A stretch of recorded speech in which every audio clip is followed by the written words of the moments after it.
Tonight we tell you about two great community initiatives. We also talk about the football season that's literally days away, but we'll begin with a discussion with the great George Bell. Roll it, Kyle.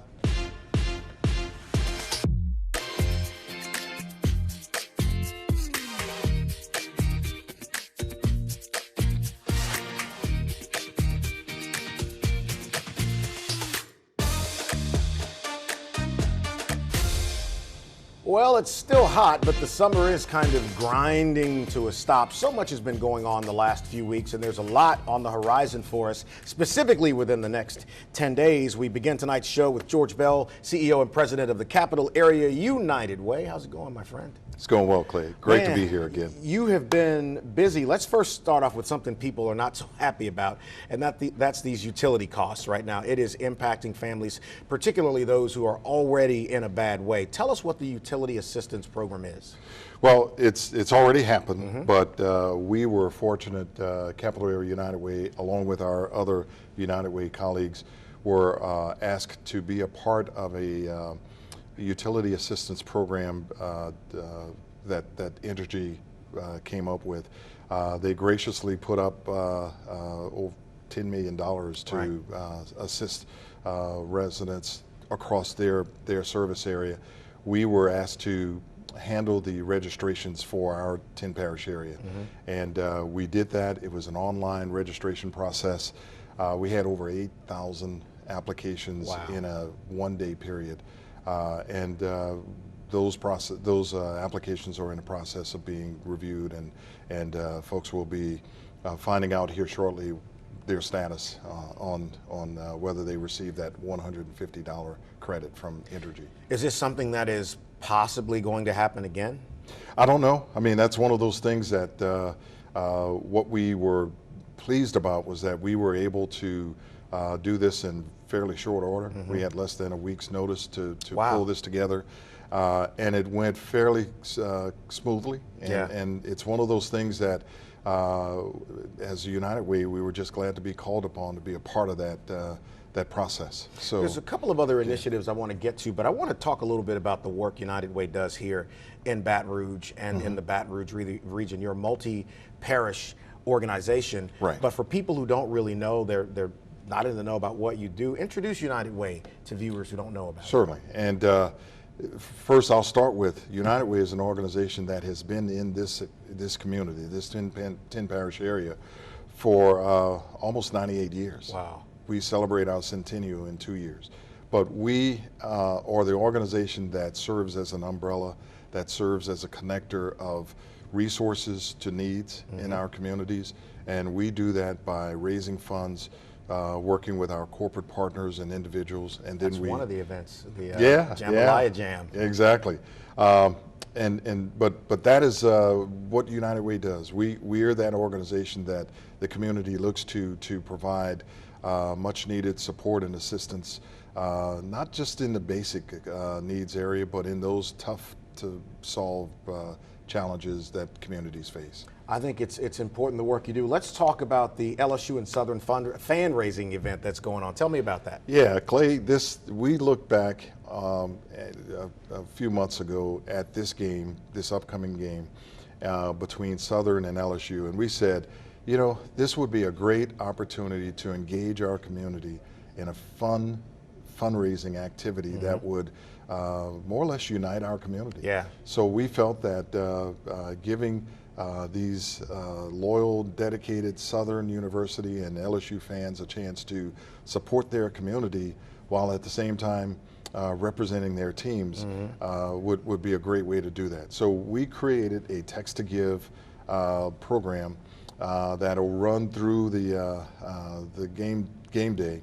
And it's an opportunity for those fans to support their community by supporting Capital Area United Way, and to register for your team's bragging rights.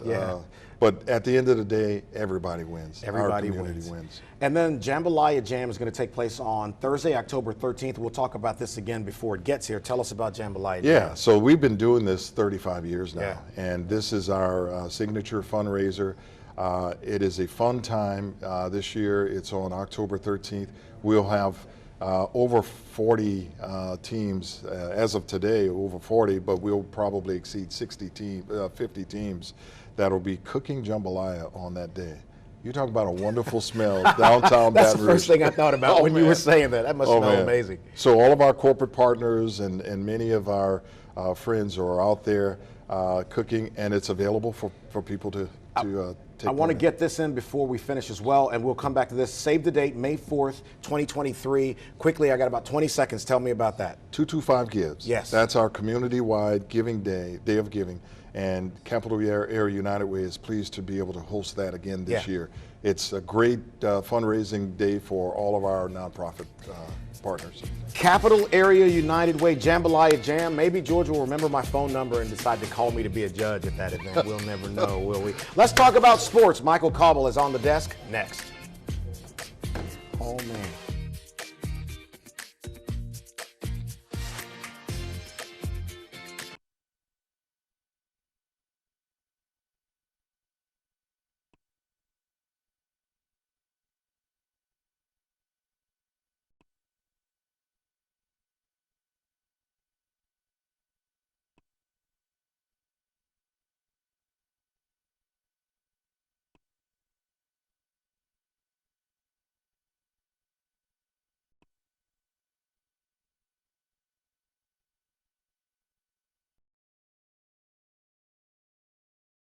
Well, you know this guy, Michael Cauble with WBRZ Sports.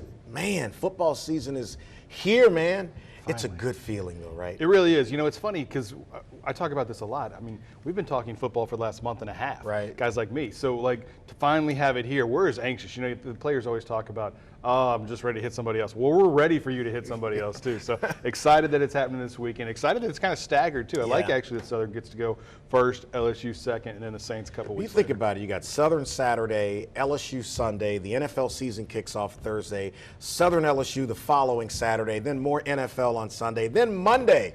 I almost can't take it, man. It's a big couple of weeks. So let's get right into it. Okay. Chip Kelly is beginning his maiden voyage as the coach of the LSU Tigers. What's your assessment of where the Tigers are right now? Well, I think it's a total rebuild. I mean, I think that was the deal that Brian Kelly and his staff had to do when they came in. They really had to gut the house, right? They tore it all the way down to the studs and started it over. And so I think they deserve a lot of credit for just getting back to where they are right now with a competitive roster. I don't have a ton of expectations for this team. I think they'll be good, but not great. I don't think they're going to compete because, unfortunately, they're competing against some of the best teams in the country, let alone the SEC. And, of course, they're stacked up right there in their division. So I think it'll be a good team. I think it'll be a good season, one that builds on itself.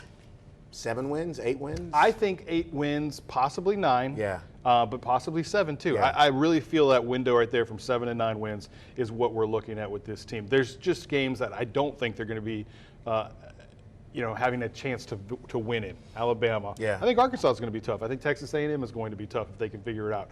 Unfortunately for LSU, their schedule really is back heavy with most of their tough games at the back. Now that does set up nicely in that if you get some success early, you get some confidence, you can build and really accentuate your strengths. I think everybody going into this year is fairly restrained in expectations. I agree. But he's going to learn a lot about Baton Rouge in the 23 season, right? He's gonna learn a lot. Yeah, you're right. I think he'll learn a lot this first season too, though. And I think he already has. You know, I mean, we've heard some of his cliche lines, about being football family and fun and food and all that, and that suits him just fine, right? Like we've heard that a couple of times now. Yeah. But I do think he's figuring it out, right? Okay. I mean, he doesn't have any ties to the area. Nope. He brought in an entirely new staff, save one coach who was already here from Baton Rouge, Brad Davis. But he was smart enough to surround himself with Louisiana guys, some guys that have Louisiana ties, and I think that's paying off. You're already seeing it in the recruiting trail, building those relationships. And the dude is just all about the details. He's not Nick Saban-like in that regard because he's not relentless, I don't feel like Nick Saban. But I do think he is super uber focused on everything mattering, right? And so it's a holistic approach, but with a very narrow focus. A whole new energy up on the bluff. Eric Dooley is coming in, same thing, maiden voyage, and he's excited. His second game of the season is a big one. But let's talk about the new energy he brings to the Southern Jaguars. I think it's a little bit of back to the future with Eric, right? And you're hearing it in a lot of his interviews. It's the return to dominance, the air raid offense, the dog day defense. Any of those that kind of grew up with Pete Richardson, we know those terms, right? And it's what Eric had when he was here, and I think we're kind of seeing him lean on that, try to tap into that, right? Because he does. He has to energize a fan base as well, a fan base that maybe stopped going to the games because the football wasn't as fun as the tailgating, right? That's always been the line, that it's more fun in the parking lot than it is in the games. But I think Eric really wants to make the games, and I think he has a lot of pride in Southern. I think he really loves it, you know? I mean, he wants to be the one that gets it back on top. So speaking of LSU and Southern, on September 10th, man, this is the biggest week for football probably in Baton Rouge history. It's going to be a ton of fun, and I just really hope everyone enjoys it. Right? Because there's so many things that each fan base can learn from one another, right? If they just tap in and let's experience it together. And that's what I'm really hoping for. I don't think the football is going to be great. It typically isn't when these kinds of games get settled. But I think it's important that it's getting done. You know? And I don't know that it has to be done every year, every 3 or every 5 years, but I think it's important to play it, right? And I think it's important that this is the first one and they do it again. Because I want everyone to have that opportunity, right? Two of the most important institutions in all of the Capital Region working together, all of these organizations talking about the unity of our city. I mean, I have such a good feeling about this, and it's a good look for Baton Rouge, Mike. I hope it is. That's my thing. I just really hope and pray that it is, because it has the chance to be so much fun. And I think both of these fan bases love their game day, right? Yeah. And they're so proud of them. So I think you're going to see a lot a intermingling at the tailgates. You know, hey, people are eating turkey necks for the first time, right? Let me tell you something. The LSU's campus has never smelled as wonderful as it's going to smell. And in the both music, bands, in the dancing. Listen. Are you so? The bands. We haven't talked about the bands. Man, listen. That's one place that Southern is unparalleled, man. The human often jukebox. Imitated, but never duplicated. There you go. I got 30 seconds. Right. So tell me why the Saints won't win just 4 games this year. Oh, I don't know. I think they'll be good. I think they will. I really do. I think the problem is, for me at least, looking at their schedule, the way it sets up, they've got some ugly, nasty games late in the year, on the road at Cleveland, on the road at Philly. Those are just kind of gross, but I do think they have the talent to get there. And finally, so what's your prediction for them win-wise? I do think they're a good team. Not know about the quarterback, but what do you think? I think they're a 9-10 win team. I really do. I think they can get there. I think Jameis will do enough. Yeah. I really, again, with him, it's limiting the mistakes. See, Gordy Rush, that's how you come in and do this. That's why I didn't invite you back. This is the way it's done. Let's talk about a great community program next.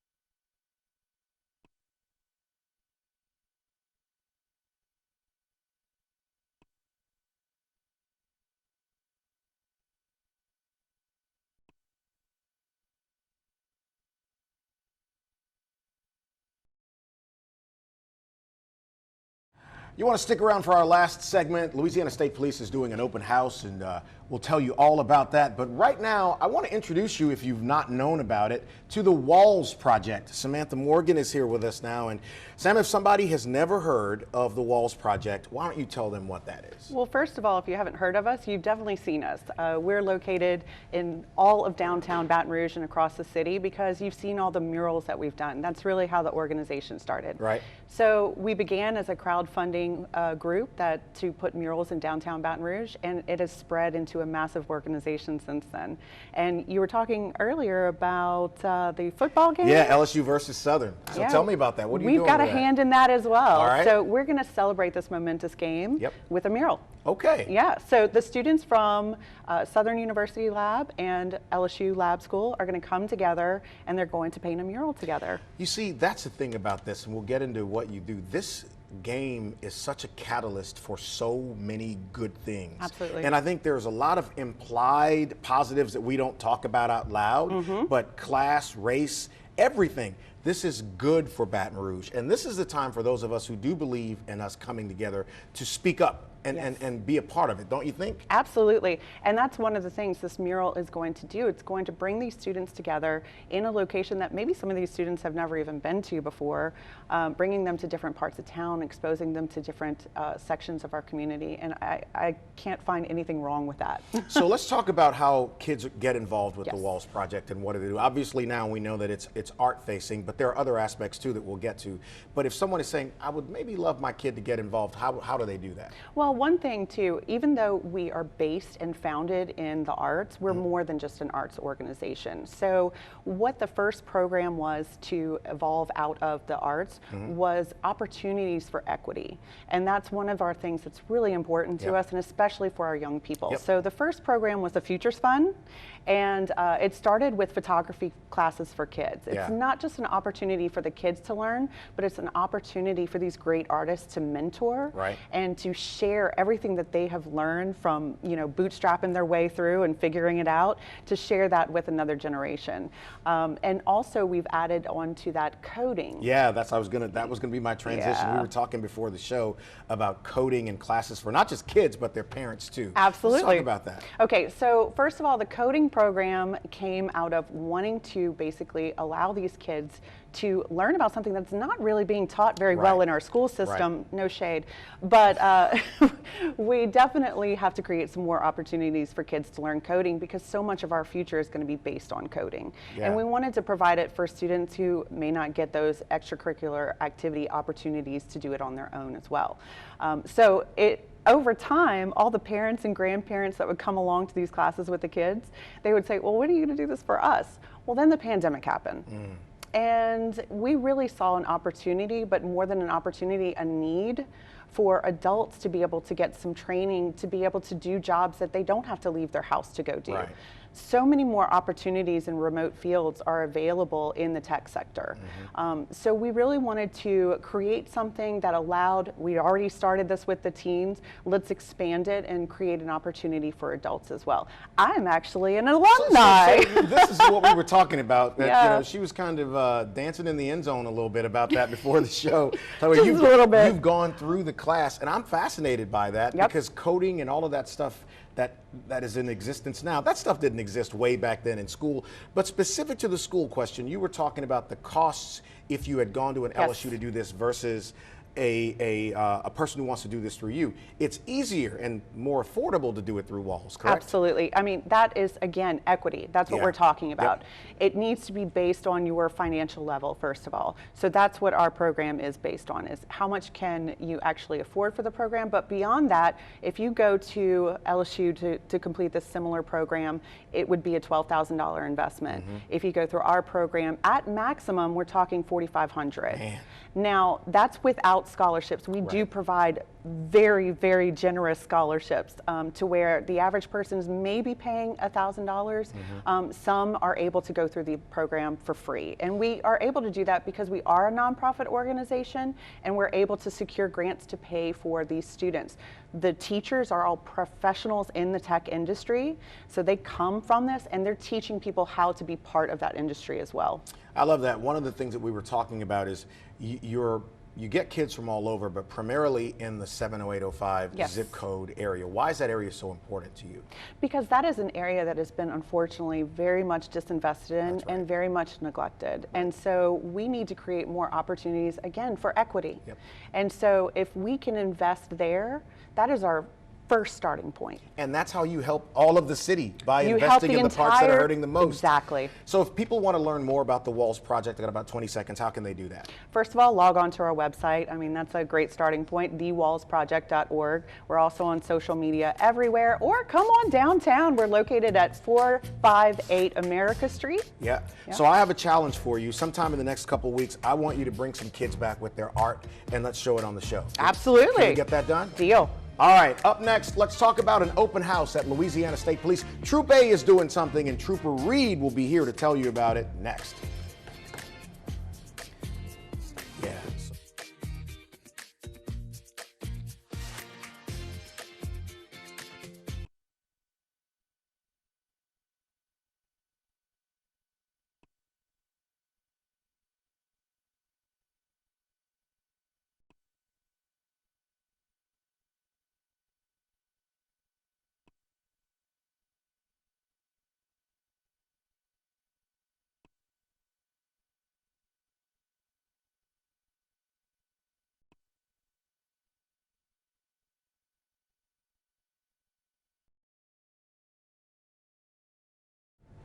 Trooper Christian Reed with the Louisiana State Police is here at the desk to talk about an open house that's taking place at Troop A on October 1st. Yes. And you guys have been very involved in the community all across the state now, but let's start by telling people what this open house is and why you're doing it. Yeah, so open house is essentially just for us to gain interest for potential applicants. We'll be starting our next academy class in mid 2023, which will be traditional class, but this open house will be from 9 a.m. to 11 a.m. on October 1st at Troop A, where those potential candidates can come by, tour the facility, have conversations with people from different sections, and it's a relaxed setting. You can meet the captain and some other officers at the troop. What kind of applicants are you looking for in the way? Is there age range you're looking for? Any qualifications that someone should have if they're applying? What are those details? Well, you know, we do list those qualifications on our webpage, lsp.org, under recruiting and what it takes to be a trooper and those qualifications. But I would say, Clay, you know, we don't look for a certain type of person. It could be a person that has various backgrounds, whether that's a teacher, whether that's an accountant, whether it's someone who's worked in the private sector. So it doesn't matter if you're blue collar, white collar, if you have a certain number of years of work experience mixed with some college education as well, you would be a candidate. If someone is sitting and thinking, watching you and going, why would I want to be a state police officer? Why would I want to be a trooper? What would the answer be? I would say, you know, it is a great career, and you have an opportunity to change the perspective for many. I think in this time and age that we look and see things that are happening on the TV, you know, you could take it really personal and say, hey, I want to be a part of something special.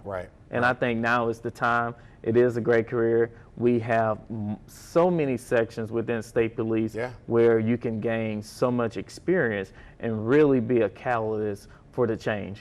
Now, are all of these applicants applying for jobs to be on the road, or are there support positions that you're offering as well? So primarily, you know, to be a trooper, you do have to go through the academy. So, you know, that's where it starts at. So those that are interested, it's just a process. You know, it just takes time in terms of doing a entrance exam, going into the background, doing the PT assessment, and then there's conditional offers and interviews that take place thereafter. You know, I've noticed this effort. Colonel Davis has been really aggressive about being community facing since he's been in there. And in the last year and a half, I don't have to tell you about all the things that have popped up around state police, but he's not been yielding at all in being in the community. Talk a little bit about that. You know, I like being a part of the community because we are the community, and state police has been a part of the community since they existed. But, you know, to go and talk with children at different schools and different events around the East Baton Rouge Parish and surrounding parishes, I think it's a great thing. We're not taking our foot off the pedal as it relates to that, but we want to interact and we want to continue to do that and create a safe place for. Yeah, I think both sides have to be willing to dialogue and understand each other in order to build that bridge of rapport between law enforcement and the community, because the two sides really need each other. Absolutely. Quickly here, where can people learn more about the open house and even right now applying?